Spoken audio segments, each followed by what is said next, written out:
Hello friends, കേരളത്തിലെ പക്ഷിസങ്കേതങ്ങളെക്കുറിച്ചാണ് ഈ വീഡിയോയിൽ ഉൾപ്പെടുത്തിയിരിക്കുന്നത്. എറണാകുളം ജില്ലയിലെ പ്രധാന പക്ഷിസങ്കേതങ്ങൾ ഏതെല്ലാമാണ്?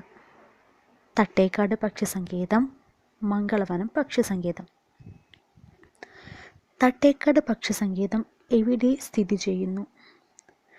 കുട്ടമ്പുഴ റേഞ്ചിലെ മലയാറ്റൂർ റിസർവ് വനത്തിലാണ് തട്ടേക്കാട് പക്ഷിസങ്കേതം സ്ഥിതി ചെയ്യുന്നത്.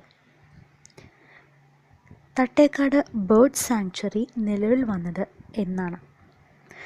1983 ഓഗസ്റ്റ് 27.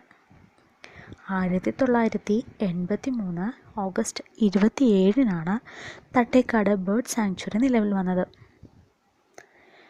കൊച്ചി നഗരത്തിൻ്റെ ഹൃദയഭാഗത്തായി സ്ഥിതി ചെയ്യുന്ന പക്ഷിസങ്കേതം ഏതാണ്?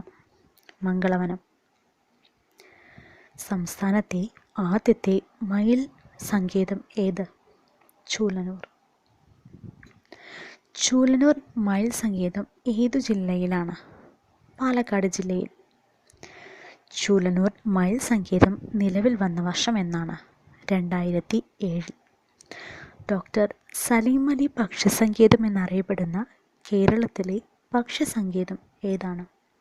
തട്ടേക്കാട് പക്ഷിസങ്കേതം. കോട്ടയം ജില്ലയിലെ പക്ഷിസങ്കേതം ഏതാണ്? കുമരകം.